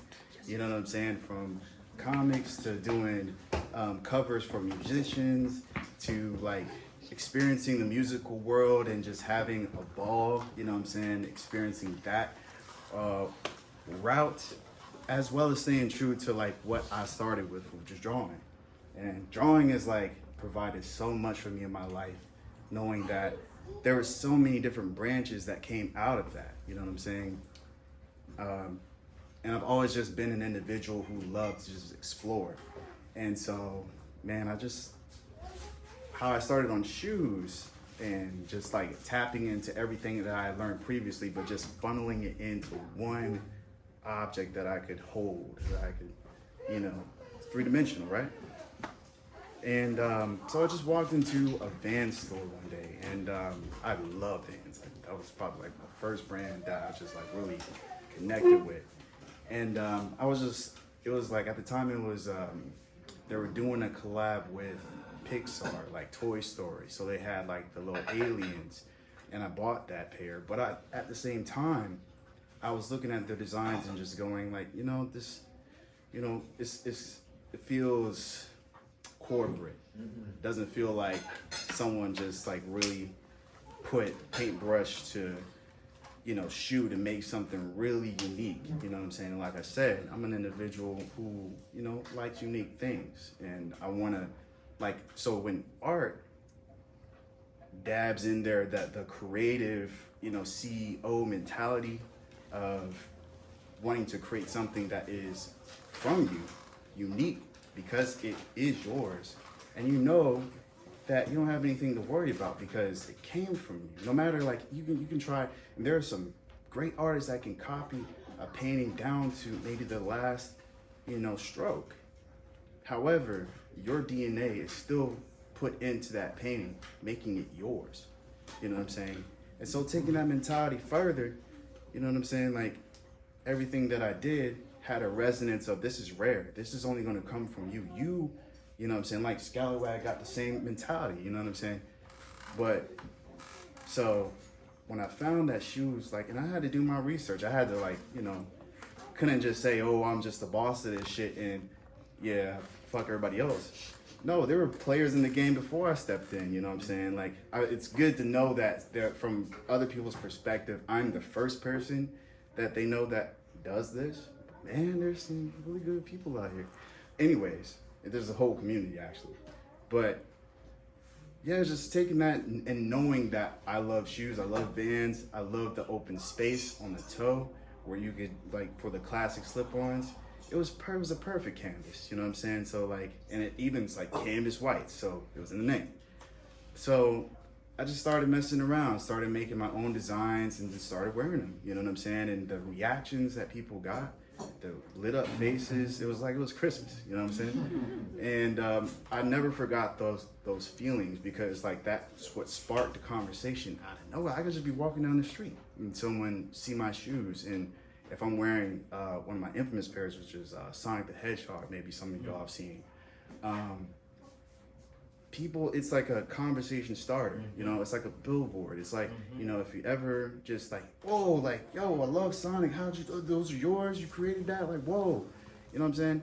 It's so magical what that can do, you know what I'm saying? And from that point on, I made it my mission to, like, connect with others in the similar way Scally was talking about, you know, how he wanted to connect with people with his artwork, you know what I'm saying? And we're artists, that's what we do. But finding our unique voice through that is something real special. And I found mine through the shoes because you can tell a story. It's like everybody here has told their story, you know what I'm saying? When you wear these, whatever it may be, whatever, because I ask you, what do you want on it? I don't just, you know, I make them out of my joy, but when I'm interfacing with another person, I want to know what inspired you to have this on your shoe. There's a story. How can I bring that to life? You know what I'm saying? Whether it's with the Air Force One, with Vans, with New Balance, it don't matter. You can tell a story. And so, obviously I'm holding this one because this is my newest. Well, I've always loved Jurassic Park. It's my favorite movie franchise. Like, but until recently, I started doing crazy shit. But, but I like to reminisce too. I like the nostalgia aspect of the things that I create, and because you know, you're not gonna see the shit anywhere else. You know what I'm saying? Like, so all that put into who I am as an individual, which is again, I like rare shit. I like to, you know, feel like what I'm creating is unique and you're not gonna find it anywhere else. So I make one of ones like these. So that's all cool.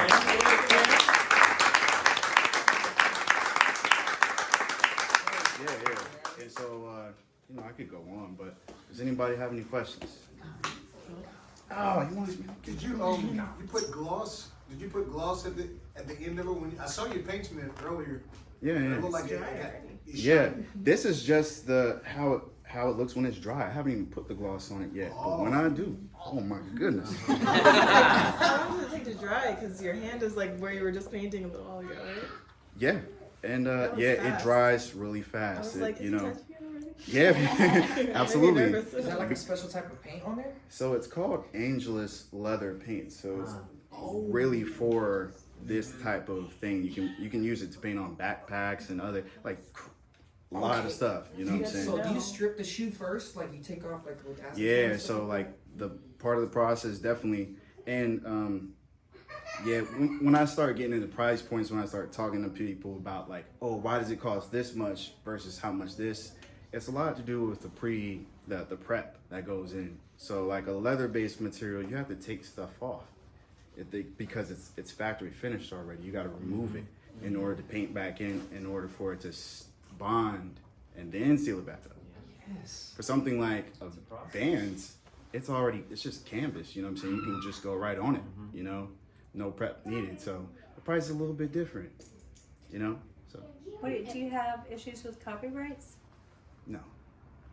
And where do we That's a good question. find your shoes? You can It's find them. similar to how I would avoid copyrights is that I'm not mass producing. Yeah, no mass production. Like I said, this is a one of one. So it's a work of art. It's basically a wearable artwork.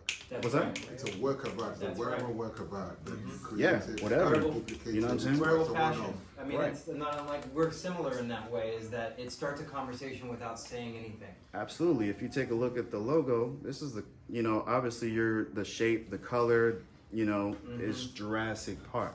However, it's soul there. Similar to how like an SNL So or Jurassic. Simpsons or Mad Magazine get away with parody and the like of that manner. That's you're, right. You're basically making fun of, but That's in your what own I'm saying. artistic way. That's what I'm saying. That's what it is. Yeah. So where could we find? So Soul Collectibles has a website, soulcollectibles.com. There's also an Instagram that just focused like mainly on like my shoe business. So those are the two mains. I do have Twitter. No, not Twitter, but TikTok. You know what I'm saying? Like we all know. Anyway, so like that. yeah. Caused too much of a ruckus there. So those are the main places you can find me, you know, and if you have questions, like you can feel free to message me about like if you want to talk about a possible commission or just what are your thoughts on, you know what I'm saying? I love the open dialogue, so then we can move towards, because any piece that I do for a person, you know what I'm saying, I always want to like, you know, I'm going to put my individual flair into it. However, I'm respectful of your wishes. Like you like this isn't just happenstance. You know what I'm saying? Like you wanted this to be brought forth into being. So that's just how I operate. And so yeah. I believe.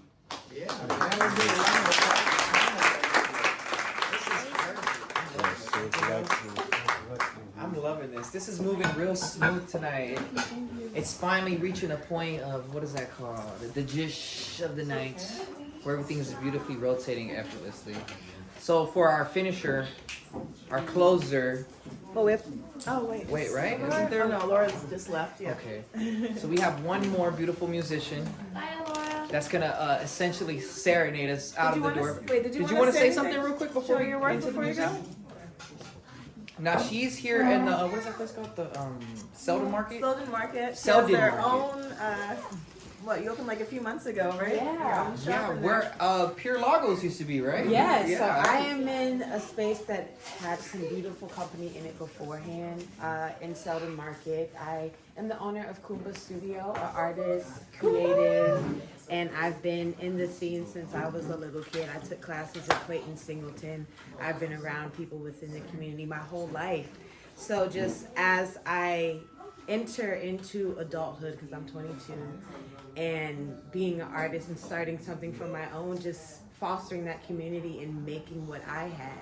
Because I'm here because of the people I was around, the art that I was able to witness, the people I had conversations with growing up, and just making a space for that, for people who look like me, people who are my age, and everyone else. You know, no matter what you look like, what you do, if you're a photographer, if you're a writer, if you're a jewelry artist, if you dance, we really want all of that in the space. So we do crafting, we do workshops, we do open mic nights that kind of turned into karaoke tonight. The open mics be lit. Yeah, the open mics are lit, and it's just a space for all to create. That's really what my mission is, and what I can't just do it by myself, you know. And so I create in there, but also welcoming everyone else to do what you do and do it so greatly. And it doesn't have to be perfect. It doesn't have to be so clean cut. It just has to be something you love and just willing to try to find what your heart really desires. Yeah. So that's me. Not perfect. Yeah, it doesn't have to be perfect. Better. It never has to be perfect. You know, I have a lot of people come in like, I'm not an artist. I was like, you got to find that spark. It's in there somewhere. It hasn't been nurtured. You haven't been taught that you are an artist. So coming into a space where you're like, we're going to figure this out together. Whether it's jewelry making, whether it's painting, whether you want to come in here and sing, whether you want to come and dance, because we have DJs that come in, Novacane and Gorilla Will, they spin house music, amazing. amazing, amazing. But yeah, so Kumba Studio, you all are welcome to come create, hang out, vibe. We do lots of events and stuff going on throughout the month. We're trying to get Seldon popping. Do you have an Instagram? Yep, Instagram. So Kumba Studio, Kuumba Studio. Kumba is Swahili for creativity. So yes. Selden Market. Selden Market. Yep. So in Norfolk, right downtown. And like I said, it's the energy in there. I try to keep it real chill, real welcoming, real comfortable. It always smells good. It smells like incense burning. My mother is in there being amazing most of the week. And then we also have the great energy from Pure Lagos, and just what they left there is still there, and it's beautiful. It's amazing. So I'm glad I came here tonight. This is my first time in this space, and we've known each other for years, but this is my first time actually in here, and it's beautiful. It's amazing, and you all are wonderful. Like you said, the energy in here is spectacular. It's extraordinary. But yes, I'm heading out for the night, but this is amazing. I'm so proud of Tony C and Jada. Like, y'all are just And please follow and connect. I am the person running the social media, so if you message, you will be getting a message back from me when I see it, because it's a lot of messages. Watch out, we're all gonna show up one night. Yeah, show up. Yeah, everybody messenger tonight right now. yes. So enjoy the rest of your night. This is amazing, and please, yes. Thank you for coming. Of course. Keep being amazing. Everybody keep being awesome in your own. Don't let nobody tell you not doing it. All right. Well, we're gonna take a little 5-minute intermission. We're gonna let Leo get ready into that. Y'all just talking, everybody mixed around. Wait, what do we I got? was gonna say, What do we have? any of the new people, we have a QR code just for the fee for. Oh entrance. yeah, there's a QR code on the table for all of our If it's not newcomers over coming there, in. it's over here. I didn't see it. It's around here It's somewhere. here. And then also we have our prints up there. I just unveiled our prints. Yeah, leave your business cards. Leave it, please. You can put them on the table. Yes. We'll give this moment to let everybody break around the room and stuff before Leo plans his I was out. gonna get a photo with you guys. Yeah, Before we get out. Come on, you wanna go get one in front of the picture? Oh yeah, that'd be amazing. Oh, we need to take a picture of us. All right, cool. Let's see. One second. Alright, yeah. So last performer, Knife by Leo. Very Sick new guitar. Actually, the same day I met Tony, you know? I think so. What was that? You told me you're funny. Yeah, I think I met you both on the same day. Like a whole year and a half ago. Look at this now.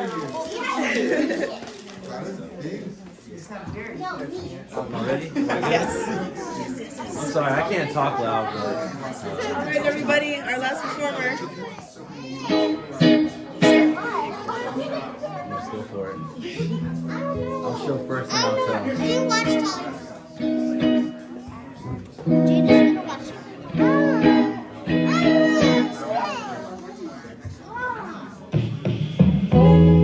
Not too loud.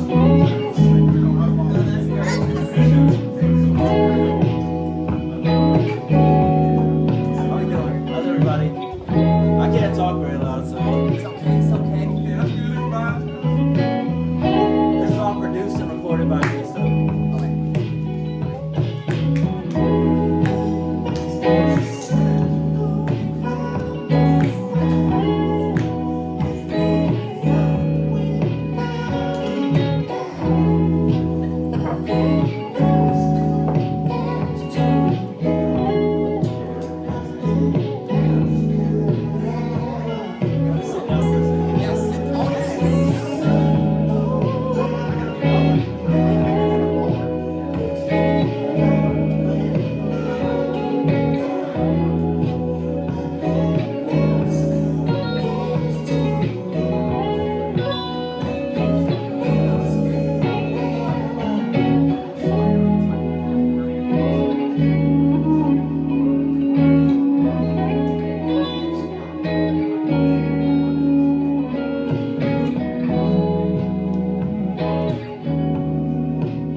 That song's called Round and Round.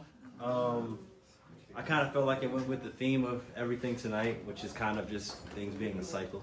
The song it says the same lyrics as the whole song. The chord progression is very circular, so you kind of can't tell where it ends or begins. So like the words and the music sort of match each other. So, which the chorus is like.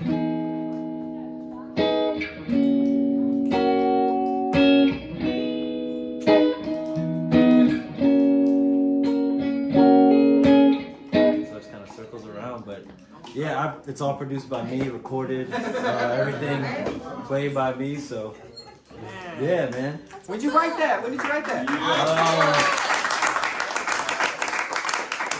Probably 2 years ago. Almost 2 years ago. Yeah, I dropped that song probably a year ago because we hold on to songs for forever until we drop it. Yes, we do. And as artists, is anything ever really done? Exactly. No, it's me saying, screw this. I'm uploading this right now. For sure. But thank you guys so much. Congratulations on this amazing piece of art here, and everybody's art has been amazing. I've been so burnt out from like performing, but this felt like very refreshing. So thank you guys for having me here. Thank you. Give us one more. Give us one more, Encore! Alright, this is y'all get an unreleased one. Unreleased! Come here, babe. Come here, Jerry. Come here, come here. Pull strong. Come here. Get it? Tell me what.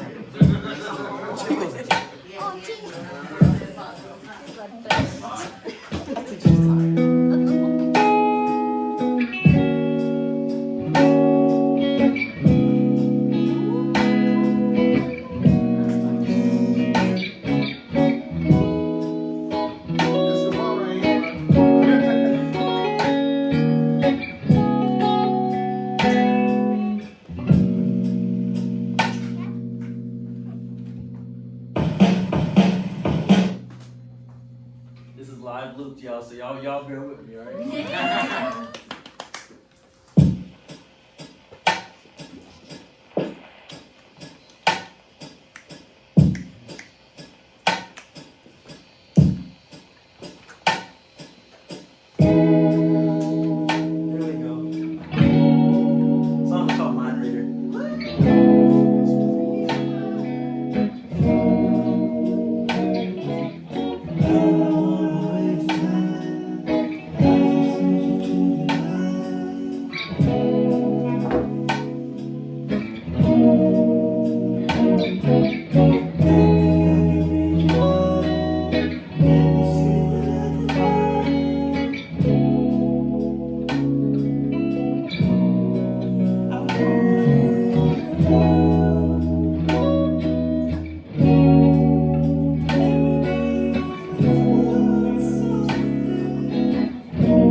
Y'all can tell I was very much in the vibe when I made that because I kept it going for about 32 bars longer than it should have been. So,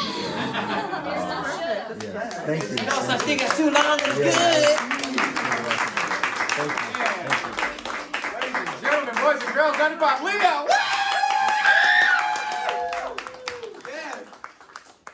This is good. This was too good. I'm on the floor sitting down. I done put my sunglasses on.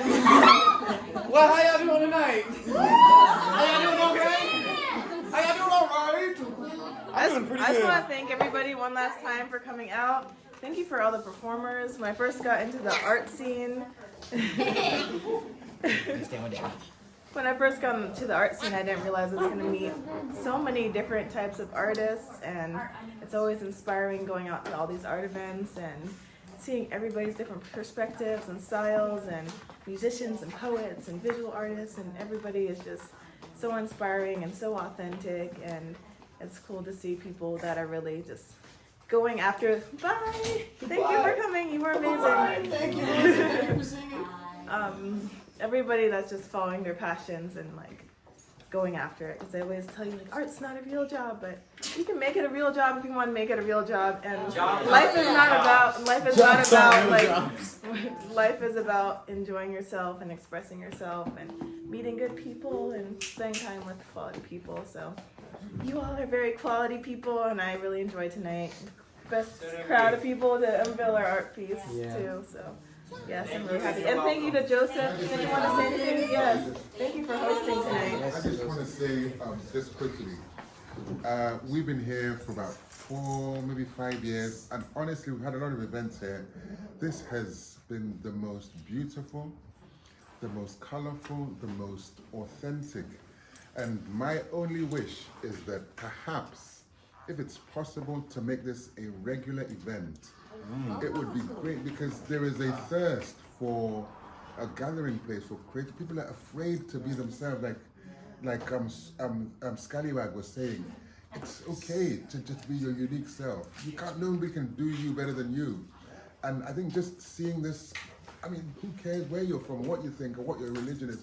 It's just beautiful to see people out in one spirit. And I just wanted to thank these two beautiful people for gathering such beautiful people together and look at the children. I mean, it's 11 o'clock and the kids are still having fun. Please try to make it a regular thing, because one-offs are just not cool. It's good, it's nice, but honestly, collectively, we can all make it happen. And I tell you what, we'll work it out. Yeah. Thank you so much.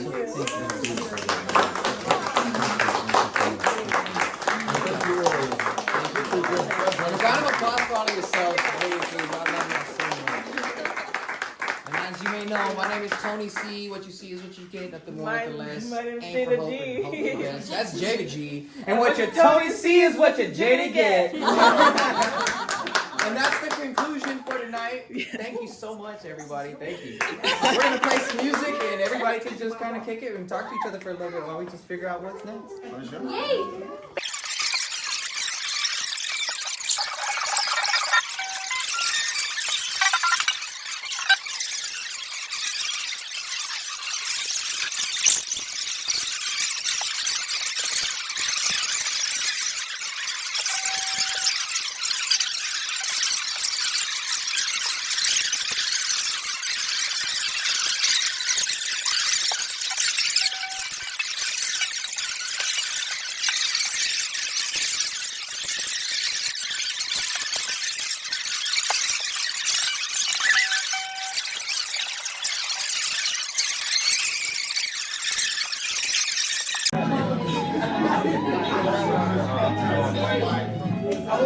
Was it good? It was fun. It was fun. Thank you. Thank you. Thank you. That was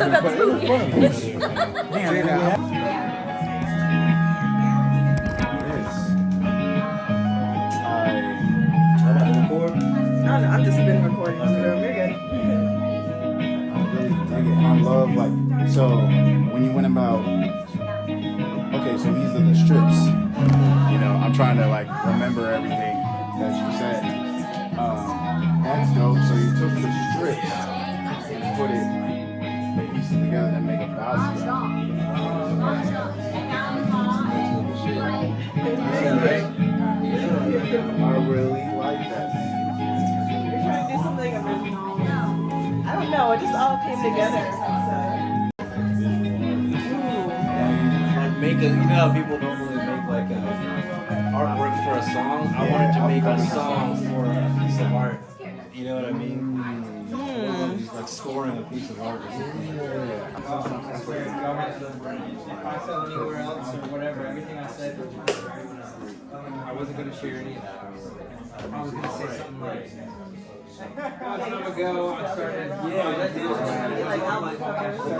Well, Oscar actually, I was like watching these like documentary videos of him while I was drawing out the It's crazy to see something in your mind and just see it. last jazz music and have the video, and he would just like take everything in and just So crazy. There's like other producers that I've always chaos. anime, I'll have on like a song playing, a music video. I just make the decisions on how this comes out. Actually, I'll have like YouTube videos on it on my channel. It will end on the 2 seconds, stop, and do like a little hour of like silence, and I'm just like not blinking and just like. That's when you go you're in the middle of Yeah, no, my friend just got this. When I can, I get like that one song. exactly. You want to be able to beat that right. Yeah, I just stop like, all right, I'm more right now, so then 2 hours. All of a sudden, it's 4 Stomach ground and don't give a fuck. Still going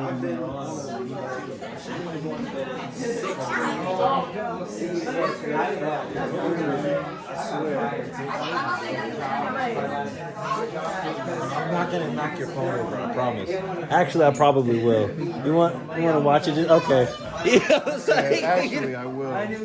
We appreciate your honesty, sir. Somebody messaged me at like 3 o'clock in the morning, and like 10 people were all responding. And these like, why are these people awake? I'm like, I don't know why I'm awake either, but and people were like, oh, I was working on this. I just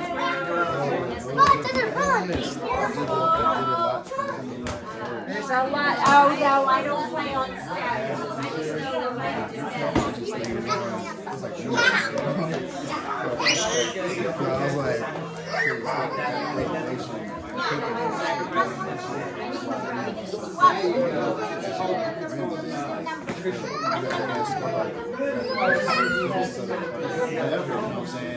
all I know is I'm checking you gotta keep it spicy, you know what I'm saying? Where it's just like, oh, I gotta make sure people I can say my opinion, you know what I'm saying? To the task, like if I say, hey, you know what you shit, you need to be sure.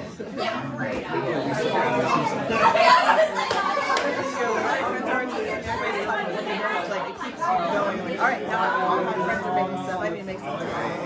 I'm gonna slide out. Right. Sorry. Do you want to say anything? This was awesome. Great job, Jada and Tony. You guys did a wonderful event. Yay! Thanks for coming. See you. I don't want them to drift over. What'd you get? Man, what y'all doing in here, bro? Like, Yeah. for real, like, what y'all up to? Thank you, Call this the aquatic beauty. Whoops. What is your name? You didn't name it. Oh, that catches my eye.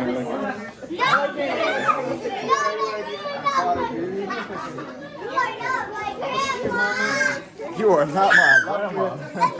It's crazy. Be careful. Goodbye. Good night. Oh, it's so nice meeting you too. Thank you.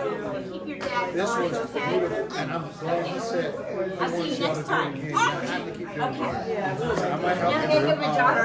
Definitely put the word out and get the artist. It's gonna grow everything we do. It was nice meeting you. Nice talking to you. I look forward to seeing you in the future. Likewise. It's gonna be, this is like the start. Yeah. Okay, that should be easy. All right. All right. Thank you. You said it was the best. He's never seen you. It's the best. It's awesome. Thank you. Thank you so much for coming. Thanks for staying with us. This was wonderful. So glad you're here. No need.